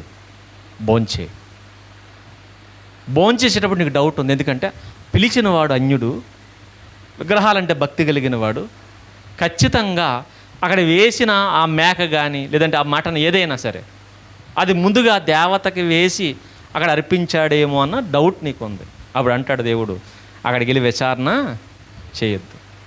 ఈ మాంసం ఎక్కడిది అని నువ్వు అడగకూడదు. అడిగినప్పుడు ఆయన అవును అదే అర్పించిందే అన్నాడు అనుకోండి, ఏం చేయాలి? తినకూడదు. రెండవది, నువ్వు వెళ్ళి కూర్చున్నావు, అడగలేదు నువ్వు, ఆ వడ్డించేవాడు వచ్చి చెప్తున్నాడు ఇది అర్పించింది, తింటావా అని అడిగాడు. అప్పుడేమనాలి? తిన్ను అని లేచి వచ్చేయాలి. లేదు, నువ్వు అడగలేదు, నీకు వడ్డించేవాడు అడగలేదు, శుభ్రంగా ప్లేట్లో పెట్టాడు, ప్లేట్లో పెట్టి నువ్వు తింటుండగా ఎవరో ఒక ఆయన చూశాడు, చూసి కేకేస్తున్నాడు, అన్నయ్యో అన్నాడు. ఏమైందిరా? ఇది అదే అన్నాడు. అప్పుడేం చేయాలి? లేచి వచ్చే మరలా, అవునా నాకు తెలియదురా, సరే తిన్నాడు, వెళ్ళిపోదామని చెయ్యి గడిక్కుని వచ్చేయాలి. మరి పిలిచిన వాడు ఇబ్బంది పడతాడు కదండి, మనల్ని పిలిచాడు భోజనానికి, మరి మనం తినకపోతే ఫీల్ అవుతాడు కదా అంటే కరెక్టే, ఆయన ఫీల్ అవుతాడు. మరి వీడు చచ్చిపోతాడు, వీడు నాశనం అయిపోతాడు, ఈ బలహీనుడు నాశనం అయిపోతాడు. ఆ అన్యుడు ఫీల్ అయితే అతను మనం ఏదో రకంగా ఓదార్చవచ్చు. ఇంకోటి ఏంటో తెలుసా? చాలామంది చెప్పేది ఏంటంటే మేము అన్యులను రక్షించడానికి తింటున్నామని. వాళ్ళు రక్షించాలి కదండి తినాలంటే. నేను మరలా చెప్తున్నా, నువ్వు వాళ్ళని రక్షించడానికి తింటున్నావే, అతను రక్షింపబడతాడో లేదో మనకు తెలియదు. ఆ అన్యుడనే ఆయన రక్షణలోకి వస్తాడో లేదో మనకు తెలియదు. కానీ నువ్వు తినడం వల్ల ఆల్రెడీ రక్షణలోకి వచ్చాడు ఈయన. వచ్చి నేనేమైపోతాడు? నశిస్తాడు. ఇప్పుడు చెప్పండి, రక్షణ పొందిన ఆయన కాపాడడం మనకి ఇంపార్టెంటా, రక్షణ పొంది నీ బలహీనుడిని నిలబడడం మనకి ఇంపార్టెంటా? రక్షణ పొందిన బలహీనుడిని కాపాడడం మనకి చాలా ఇంపార్టెంట్. రక్షణ పొందిన ఈ బలహీనుడు మనం కాపాడాలి. అంతేగాని ఆ రక్షణ పొందిన వాడి గురించి తర్వాత ఆలోచిద్దాం, ముందు రక్షణ పొందిన వాడి గురించి ఆలోచిద్దాం. లేదా అతనికి నచ్చజెప్పండి, నా కట్టుబాట్లు ఇవి, నా పద్ధతులు ఇవి, మా దేవుడు చెప్పిన నిబంధనలు అర్థం చేసుకుంటారు. వాళ్ళు ఎందుకు అర్థం చేసుకోరు? అర్థం చేసుకుంటారు. ఒక ఆయన మాలేసుకున్నాడు, ఆయన మనల్ని పేరు పెట్టి పిలుస్తాడా? దేనికి పిలవడు? ఆయన నిబద్ధత. అప్పుడు మనం వెంటనే నువ్వు నన్ను పేరు పెట్టి పిలిస్తేనే కానీ నేను పలకను అంటామా? పలకమా? పలుకుతాం. ఎందుకు పలుకుతాం? ఆయన విశ్వాసం ఆయనది, గౌరవిస్తాం మనం. సరే, ఇది విధానం. ఒకవేళ ఆ టైంలో వాళ్ళని ఎలాగైతే మనం అర్థం చేసుకుంటున్నామో, ఆ టైంలో మనం వాళ్ళని ఎలాగైతే అర్థం చేసుకున్నామో మనల్ని కూడా అర్థం చేసుకుంటారు. వివరించండి, సార్ మా పరిస్థితి ఇది, మా సిస్టమ్ ఇది, మా విధానం ఇది. ఎందుకంటే మీకు ఎలాగైతే నిబంధనలు ఉన్నాయో మాకు నిబంధనలు ఉన్నాయి. వాళ్ళు చెప్తారు చూస్తారా, ఈ 40 రోజులు మేము నాన్ వెజ్ తినమంటారు. అప్పుడు మనం పెళ్ళికి కేకేసి కూర్చోబెట్టి నువ్వు తినకపోతే ఎలా బలవంతం చేస్తామా? చెయ్యం. మన ఫ్రెండ్ అయినా మన బంధువు అయినా మనం గౌరవిస్తాం. సరే, అయితే మీ నిష్టను మేము గౌరవిస్తున్నాం. అలాగే మనం కూడా నిష్టతో ఉండాలి. ఎలాగో తెలుసా, వాళ్ళు 40 రోజులు ఎలాగైతే నిష్టతో ఉంటారో, బాప్తిజం తీసుకున్న దగ్గర నుంచి చచ్చేదాకా మనం ఏమేసుకుంటున్నాం? మనం కూడా క్రీస్తును ధరించుకుంటున్నాం. ఇంకా చెప్పాలంటే వాళ్ళు 40 రోజులకు తీసేస్తారు ఆ మాల, మనం 40 రోజులకు తీసేసేది కదా, చచ్చేదాకా వేసుకునే మాలేది. మనం ప్రతిష్ఠింపబడుతున్నాం, క్రీస్తు కోసం ప్రతిష్ఠింపబడుతున్నాం. ప్రతిష్ఠింపబడిన మనం చచ్చేదాకా నిబంధనలు పాటించాలి. చెప్పండి వాళ్ళకి, ఇదిగో మా నిబంధనలు ఇవి, మేము గౌరవిస్తాం. అలాగే మా సిద్ధాంతాలను కూడా మీరు ఏం చేయండి? గౌరవించండి. మా పద్ధతులను కూడా మీరు గౌరవించండి. మా శిష్టాన్ని కూడా మీరు గౌరవించండి. ఇలా మనం ఎప్పుడైతే వాళ్ళకి అర్థమయ్యేటట్టు చెప్తాం, అర్థం చేసుకుంటారు. అవునా, కరెక్టే, ఇది సిస్టం. లేదు, ఒక ఆయన మీకు తీసుకొచ్చి పెడుతున్నాడు, ఆయన అంటే మీకు విపరీతమైన గౌరవం, లేదంటే మీ యజమాని కావచ్చు, పట్టుకొచ్చి పెట్టాడు, తీసుకోండి. తీసుకుని ఆయనకి చెప్పండి, సార్ నేనైతే తినకూడదు. నేను ఎందుకు తీసుకున్నాను తెలుసా? మీ మీద గౌరవంతో తీసుకున్నాను. నేను ఇప్పుడు తిన్నా, ఇది ప్రార్థన చేసుకుని తింటాను, నా దేవుడైతే చెప్పాడు. కానీ మీరు తినాలి అంటే ఖచ్చితంగా నేను ప్రార్థన చేసుకుని తింటాను. లేదు, నన్ను ఇబ్బంది పెట్టొద్దంటే నన్ను తినవ్వకండి, లేదంటే నాకు పెట్టకండి. ఇది ఆయన చెప్పామనుకోండి, లేదు నువ్వు తింటావు నేను ఒప్పుకోను, నువ్వు తినకపోతే నేను ఒప్పుకొని అన్నాడు అనుకోండి, ప్రార్థన చేసుకుని తినండి. లేదనుకోండి, ఆయన అర్థం చేసుకుంటే ఇంకెప్పుడు మన లేదు, ఒకసారి మనం తీసుకుని తిని ఇది ఎక్స్ప్లెయిన్ చేసామనుకోండి, ఆయనకి వివరణ ఇస్తే మళ్ళీ జీవితంలో ఇంకెప్పుడు సర్లేరా ఇంకెప్పుడు పెట్టాను కానీ ఇంకెప్పుడు పెట్టనులే. సరే, అయితే ఎవరైనా మనిషిగా గౌరవిస్తారు. ఏంటంటే వాళ్ళకి నియమాలు లేవా? వాళ్ళకి ఎలాంటి నియమాలు ఉన్నాయో మనకు కూడా అలాంటి నియమాలు ఉంటాయి. వాళ్ళు అంటారు, ఇదిగో ఈ విధానంలో ఉన్న మమ్మల్ని ముట్టుకోవద్దు అంటారు. ఆ టైంలో మనం ముట్టుకుంటామా? ఎందుకు ముట్టుకోవద్దు అంటున్నావా? ముట్టుకోవద్దంటే మానేస్తాం మనం, ఎందుకంటే అలా గౌరవిస్తాం. దీన్ని గౌరవించడం అంటారు. గౌరవించడం అంటే వాళ్ళు ముట్టుకోవద్దంటే మానేయటం, లేదంటే మేము ఎలాగే పిలుస్తామంటే అలాగే పిలవనివ్వడం. అంతేగాని ప్రతిదాన్ని అంగీకరించడం కాదు. మనకి కొన్ని నిబంధనలు ఉన్నాయి. వాళ్ళకి ఎలాగైతే నిష్ట ఉందో మనకి అలాగే నిష్ట ఉంది. కాబట్టి దేవుడు మాకు వద్దు అన్నాడని వాళ్ళకి అర్థమయ్యేటట్టు చెప్పాలి. ఇది పద్ధతి. అంతేగాని లేదు నాకు తెలివితేటలు ఉన్నాయి, వాడిని కాపాడతాను, నేను తినేస్తానంటే దేవుడు తినొద్దని చెప్పాడు. ఇంకోటి ఏంటో తెలుసా, ఆయన కొరింథీయులకు రాసిన ఈ పత్రిక మనకు ఫైనలా అయిపోయిందా? కాదు కదా. తిన్నా ఏమీ లేదు, తినకపోయినా ఏమీ లేదు అన్నతో బైబిల్ ఏమైనా ముగిసిపోయిందా? ముగిసిపోలేదు కదా, ఇంకా బోల్డ్ అంత ఉంది. చివరికి వచ్చేసరికి ఏం చెప్తున్నాడు? అదే అపోస్తల కార్యాల్లో రాయబడుతున్న మాట చూడండి, 10వ అధ్యాయం పదాధ్యాయం 18వ నుంచి రాయబడుతున్నమాట. పదాధ్యాయం మొదటి కోరింది 18వ.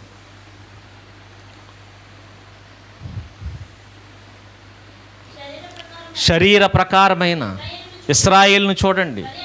బలి అర్పించిన వాటిని తినువారు బలిపీఠముతో పాలివారు కారా అని అడుగుతున్నాడు.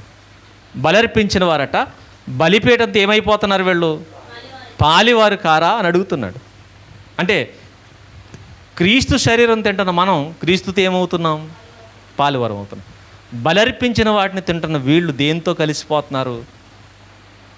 ఆ బలిపీఠంతో కలిసిపోతున్నారట. కారా అని అడుగుతున్నాడు. తర్వాత ఏమంటున్నాడు? నేను చెప్పినదేమి విగ్రహార్పితముల్లో ఏమైనా ఉన్నదని విగ్రహముల్లో ఏమైనా ఉన్నదని నేను చెప్పదునా అంటున్నాడు. చూడు, నేను దాంట్లో ఏమైనా ఉందని చెప్తున్నానా? లేదు. అంటే అదేదో శక్తి కలిగింది, అది తింటే మనం ఏదో అయిపోతామని కాదు. దాంట్లో ఏదో ఉంది కాబట్టి మనకి ఏదో అరిష్టం జరుగుతుందని కాదు. ఇక్కడ చెప్పేది ఏంటంటే దాంట్లో ఏదో శక్తి ఉందని నేను చెప్పట్లా, దాంట్లో ప్రభావం ఉందని చెప్పట్లా అని మాట్లాడుతున్నాడు. కాదు, నేను అలా చెప్పట్లేదు. మరి ఏమంటున్నాడు? అన్యజనులు అర్పించు బలులు దేవునికి కాదు దెయ్యానికే అన్నాడు. చూడండి, దేనికి అర్పిస్తున్నారట? దెయ్యాలకు. ఇప్పుడు దాని వెనక ఎవరున్నారు? దెయ్యాలు ఉన్నాయి. చూడండి, ఎందుకంటే దేవుడు ఒక్కడే. దేవుని పేరట జరిగే కార్యక్రమం ఒకటి ఏంటంటే అది బల్లా కార్యక్రమం. ఆయన శరీరం మన దగ్గరకు వస్తుంది, తింటున్నాం. ఆయన రక్తం మనం తాగుతున్నాం. ఇది దైవ కార్యక్రమం. దెయ్యం కూడా ఒక కార్యక్రమం ఏర్పాటు చేసిందట. ఇక్కడ ఎలాగైతే రొట్టె ముక్కలుగా వెళ్తుందో అక్కడ ఏం చేసింది? ఏదో ఒక పదార్థాన్ని ముక్కలుగా చేసి పంపిస్తుంది. ఇక్కడ ఈ మొక్క తింటున్న మనం, ఈ రక్తం తాగుతున్న మనం క్రీస్తుతో మమేకమవుతున్నాం. మరి అక్కడ అవి తింటున్న వాళ్ళు దెయ్యముతో మమేకమవుతున్నారు. అదిగండి, అవి అర్పిస్తుంది దేవుళ్ళకి కాదు, మరి ఎవరికి? దెయ్యాలకే అన్నట్టు. చూడండి, మీరు దెయ్యములతో పాలివారగుట నాకిష్టము లేదు అన్నట్టు. చూడండి, నాకిష్టము లేదు. మీరు గమనించండి, ఆ కార్యక్రమాలు జరుగుతూనే ఉంటాయే, విగ్రహాలకు సంబంధించిన కార్యక్రమాలు. అక్కడ మనుషులు చూసారా? ఊగిపోతూ ఉంటారు, రకరకాలుగా ప్రవర్తిస్తుంటారు.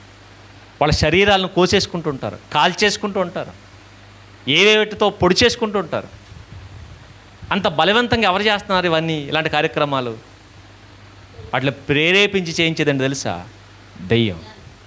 అందుకే దేవుడు అన్నాడు, వాటి వెనక దెయ్యం ఉంది, ఆ దెయ్యం ఉంది అన్నాడు. చూడండి, కాబట్టి మీరు దెయ్యముతో పాలివారగుట నాకు ఇష్టం లేదు. ఇప్పుడు చెప్పండి, జ్ఞానవంతుడు అనుకుంటున్నాడు దాని వెనక ఏమీ లేదు అని. నిజమే, అక్కడ దాకా నీకు తెలిసింది. కానీ నీకు తెలియదు ఏంటి తెలుసా? దాని వెనక ఒకటి ఉంది. ఎందుకే? దాన్ని విగ్రహంగా మలిచింది ఎవరు? దెయ్యం. దాన్ని నిలబెట్టింది ఎవరు? దెయ్యం. అక్కడ ఆ కార్యక్రమాలు ప్రేరేపించి జరిగించేది ఎవరు? దెయ్యం. అంటే ఇంత కార్యక్రమాలంతా చేయడానికి కారణం ఎవరు? దెయ్యం. ఒక చర్చికి సంబంధించిన కార్యక్రమం జరిగించడానికి యేసుక్రీస్తు ఎలాగైతే కారణమో, పరిశుద్ధాత్ముడు ఎలాగైతే కారణమో, ఆ కార్యక్రమాలు జరిగించడానికి దెయ్యం కారణం. కాబట్టి చెప్తున్న మాట ఏంటంటే, మీరు దేవుని సన్నిధికి వస్తే దేవునితో పాలువారు అవుతున్నారు, ఆ కార్యక్రమాలకు వెళ్తే దెయ్యంతో పాలువారు అవుతున్నారు. కాబట్టి మీరు వాడి జోలికి వెళ్ళొద్దు అన్నాడు. చూడండి, వెళ్ళొద్దని కిందకు వచ్చేసరికి చేయండి. 23వ వచనం చదువు. 23వ వచనం, అన్ని విషయములు యందు నాకు స్వతంత్రము కలదు, అన్నీయు చేయదగినవి కావు. అన్నిటి యందు నాకు స్వతంత్రం కలదు కానీ అన్నీయు క్షేమాభివృద్ధి కలగజేయవు అని. చూడండి, అన్నిటికీ స్వతంత్రం ఉంది కానీ అన్నీ చేయకూడదు. నాకు తినే స్వతంత్రం ఉందంటే ఉంటుంది కానీ తినకూడదు. నాకు తిరిగే స్వతంత్రం ఉందంటే ఉంటుంది కానీ తిరగకూడదు. నేను ఎలాగైనా ఉండే స్వతంత్రం, నాకు స్వేచ్ఛ ఉందంటే బయటోడికి ఉంటుందేమో స్వేచ్ఛ, క్రైస్తవుడికి స్వేచ్ఛ లేదు. ఎందుకంటే క్రైస్తవుడు వాడి కోసం బతకూడదు. మరి ఎవరి కోసం బతకాలి? వాడు వెనకాలన్న వాడి కోసం బతకాలి, బలహీనుడి కోసం బతకాలి. క్రీస్తు ఎలాగైతే మన కోసం ప్రాణం పెట్టాడో మనం కూడా మిగిలిన వాళ్ళకి కోసం ప్రాణం పెట్టబద్దులమై ఉన్నాము. మనం మన కోసం కాదు, వాళ్ళ కోసం బతకాలి. ఇది దేవుడు చెప్తున్నటువంటి మాట. ఇన్ని విషయాలు చెప్పుకుంటూ వచ్చాడు. లేదు మేము ఆ ముందు చెప్పిందే మేము తీసుకుంటామంటే ఫైనల్గా ఇచ్చిన స్టేట్మెంట్ ఏంటో తెలుసా అండి? ఫైనల్ స్టేట్మెంట్ ఎక్కడిచ్చాడు? ప్రకటన గ్రంథం 2వ అధ్యాయం చూడండి, ముగించుకుందాం. ప్రకటన గ్రంథం 2వ అధ్యాయం 14 వచనం.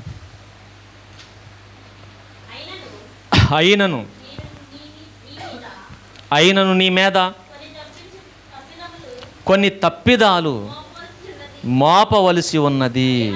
అవి ఏమనగా విగ్రహములకు బలి ఇచ్చిన వాటిని తినునట్లు, జారత్వము చేయునట్లు ఇశ్రాయేలుకు ఉరియొడ్డమని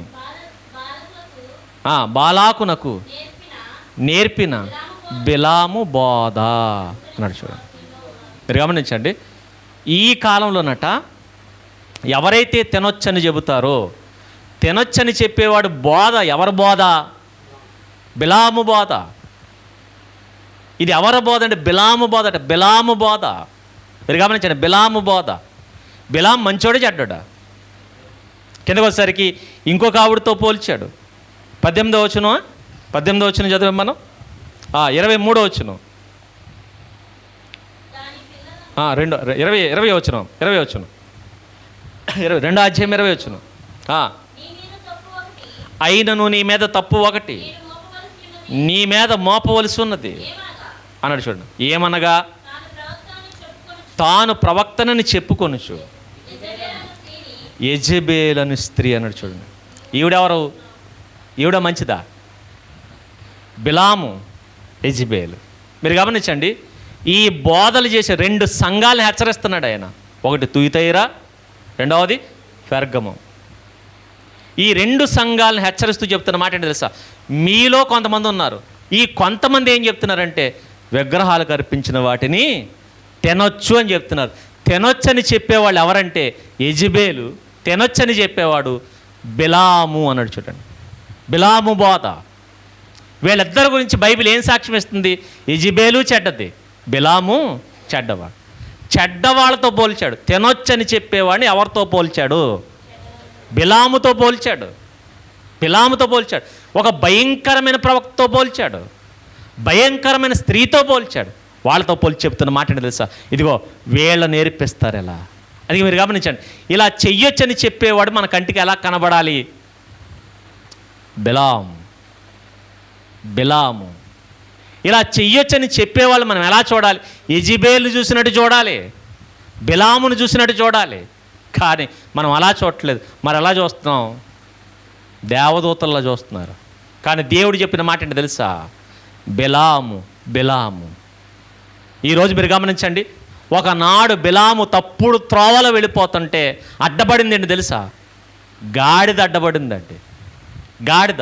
బిలామును మోస్తున్న గాడిదకు తెలిసింది ఏంటంటే నా యజమాని తప్పు త్రోవలో పోతున్నాడు, నా యజమాని ఏం చేయాలి? రక్షించాలని తప్పించడానికి ప్రయత్నించింది. ఈరోజు వీళ్ళు వెంబడిస్తున్న వాళ్ళు ఎవరైతే ఉన్నారో, మా అన్నయ్య గొప్పోడు, మా అన్నయ్య మంచోడు, మా అన్నయ్య చాలా చాలా ఉత్తముడు, మా అన్నయ్య పరిపూర్ణుడు, మా అన్నయ్య జ్ఞానని ఎవరైతే అనుకుంటున్నారో, నేను అంటున్నా మీరు కనీసం, ఎందుకంటే ఆ బిలాము గాడిదకున్న విశ్వాసం కూడా మీలో ఎవరికీ లేదు. ఎందుకంటే మీరు కూడా మోస్తున్నారు కదా, మేము అభిమానులమని, లేకపోతే మేము ఫ్యాన్స్ అని, మేమందరం విశ్వాసులమని, ఆయన ఫాలోవర్స్ అని ఎవరైతే చెప్తున్నారో, ఈ ఫాలోవర్స్కి నేను చెప్తున్న మాట ఏంటంటే, ఇదిగో మీ అన్నయ్య మీద మీకు ప్రేమ ఉంటే ఒక బిలామును గాడిద ఎలా ఆపిందో మీరు అలా ఆపాలి. ఎందుకంటే మీరు కూడా ఆ గాడిద మోసినట్టు మోస్తున్నారు కదా.